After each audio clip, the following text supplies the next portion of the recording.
Je vais tout simplement faire une affirmation parce que nous tous nous savons que la souveraineté économique et monétaire est un droit fondamental des nations. Maintenant, la grande question c'est pourquoi, après 65 ans ou bien 66 ans d'indépendance, le Sénégal consacre-t-il encore 30% de ses recettes fiscales au service de la dette extérieure? Ça, c'est la première question. La deuxième question, c'est pourquoi 90% de nos exportations partent sous forme de matières premières brutes? Troisième question, pourquoi le taux de transformation locale de nos ressources naturelles reste-t-il structurellement inférieur à 15%? Trois chiffres clés. 65 ans ou bien 66 ans, 90% de nos exportations qui sortent de façon brute et 15% qui est structurellement réservé à nos transformations locales.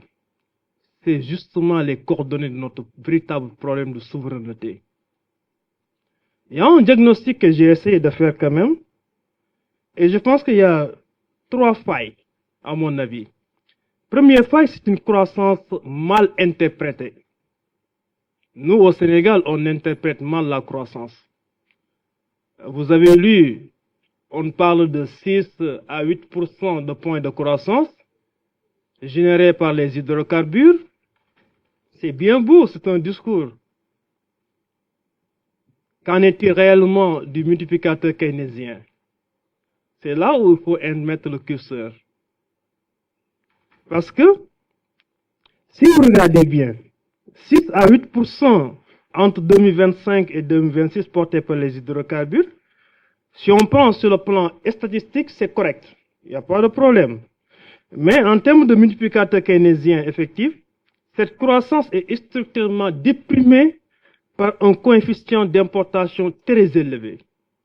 Qu'est-ce que cela veut dire réellement? Ça veut dire tout simplement que chaque franc injecté via la rente pétrolière fuite très rapidement vers l'extérieur en consommation intermédiaire importée, en biens d'équipement étrangers, en services d'ingénierie non localisés. La souveraineté réelle, c'est l'augmentation du contenu local dans la valeur ajoutée nationale et non pas dans le volume du PIB. Et ça, c'est important parce que c'est la valeur ajoutée réelle qui nous permet de pouvoir mesurer cette transformation locale. Parce que nous, on dit aux étudiants que la valeur ajoutée, c'est la production moins la consommation intermédiaire des entreprises. Et si vous faites la somme, vous avez tout simplement la production intérieure brute. Quand on prend l'optique de la demande, ça nous permet de mieux comprendre pour les dirigeants comment les expliquer le fonctionnement de l'économie. L'optique revenu permet de mieux comprendre les salaires et autres, mais l'optique de la production permet de comprendre l'économie locale. Et là, c'est là où se trouve réellement le problème. Donc, pour moi, cette première faille, c'est d'interpréter la croissance, mais on l'a mal interprétée. Deuxième faille, c'est la souveraineté monétaire comme question mal posée. Bon, je vais préciser que je ne suis pas un anti-franc CFA. Je ne suis pas aussi un influenceur économique de l'éco. Oui, ça, il faudra préciser cela. Parce que tout simplement, pour moi, il ne s'agit pas de sortir du franc CFA comme ça, sans pourtant poser les bases préalables. C'est une question légitime quand même, parce que j'ai toujours dit, un État qui ne maîtrise pas son taux de change ne maîtrise pas son cadrage macroéconomique. Et c'est de la honte. 65 ans après, on ne maîtrise même pas notre taux de change. Donc c'est parce qu'on n'a pas notre marge de manœuvre, on n'a pas notre mot à dire concernant le cadrage macroéconomique. J'ai essayé de faire une étude quand même avec le cabinet où j'ai utilisé un modèle d'équilibre général calculable multi-pays avec 27 blocs partenaires géographiques sur des données sénégalaises Et les résultats m'ont montré tout simplement que si on va directement à l'éco, on risque de perdre notre secteur agroalimentaire au profit du Ghana. C'est le Ghana qui va gagner carrément le marché au profit du Sénégal. Donc, est-ce qu'il ne serait pas mieux de mieux réfléchir sur les contours avant d'aller vers la sortie du franc CFA?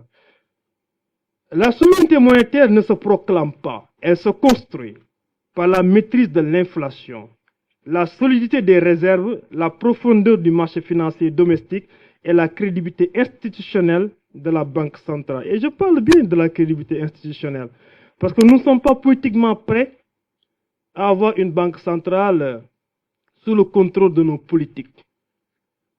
Et ça, c'est important. Troisième faille, pour moi, c'est la dette comme réducteur de souveraineté systémique. Comment voulons-nous être souverains si on ne maîtrise même pas notre endettement?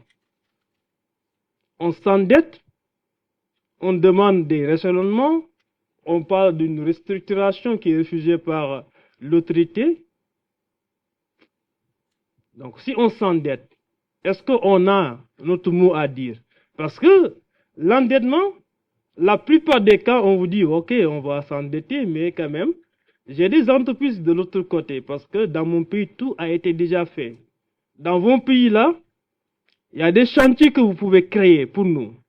Et nous, en retour, on peut vous aider avec des endettements, il n'y a pas de souci. Mais l'idée, c'est quoi? Faites en sorte que mes entreprises gagnent des marchés chez vous. Et nous, on est preneurs. Donc, tant qu'on ne maîtrise pas la dette, on ne peut pas parler de souveraineté. Donc, pour moi, il y a deux choses. Il y a ce qu'on appelle la souveraineté façade. C'est celle des discours, des emblèmes, des ruptures théoriques avec des partenaires historiques, avec rupture des partenaires historiques. Elle assure ce discours-là, ce discours. Donc, mais elle ne transforme pas les structures. Et aujourd'hui, c'est le cas du Sénégal. C'est-à-dire nous avons une souveraineté façade. Il n'y a que le discours qui est là. D'un autre côté, il y a la souveraineté effective, celle qui se mesure au taux de transformation locale de nos ressources, à la capacité de notre État à financer ses dépenses sans subir des conditionnalités venant de l'extérieur, à la profondeur de notre système financier domestique, à la diversification réelle de notre base de production. Et entre les deux souverainetés, vous savez, il y a quoi? Il n'y a que le travail. Que le travail, il n'y a rien du tout. Pour moi, il faut essayer de revoir notre comportement. Tout à l'heure, le professeur Salif a parlé de la ZLECAf. Moi, j'ai toujours dit, la ZLECAf, je ne pense pas qu'il y aura des résultats. À quoi bon transformer ou bien à quoi bon échanger des matières premières? Est-ce que le Sénégal va échanger des matières premières avec la Côte d'Ivoire, avec le Ghana? Si on ne change pas structurellement notre économie, en passant par l'industrialisation, d'abord il faut industrialiser et on aura une zone, parce que c'est une zone de 2,5 milliards de consommateurs qui est assez vaste. On doit avoir une zone pour les Africains et par les Africains. On parle même des échanges intra-africains, mais qui fait réellement ces échanges-là? Ce ne sont pas des entreprises sénégalaises. Ce sont des multinationales qui échangent entre eux en Afrique. C'est ça la réalité.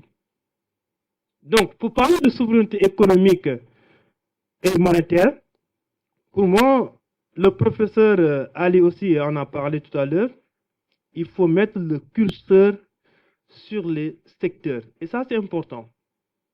Très important. Et j'ai bien aimé la phrase du professeur Serif Salif qui dit qu'il n'y a pas de souveraineté globale. Il n'y aura jamais de souveraineté globale. Et c'est une réalité aussi. Nous sommes à l'ère de l'interconnexion des États, à l'ère de l'ouverture. On ne peut plus être en autarcie. Essayons de miser sur nos compétences, les capitales humains, pour permettre au Sénégal d'avoir une croissance endogène et pouvoir s'en sortir. Une croissance portée par les Sénégalais, parce qu'après tout, la croissance appartient à ceux qui l'ont créée. Je vous remercie.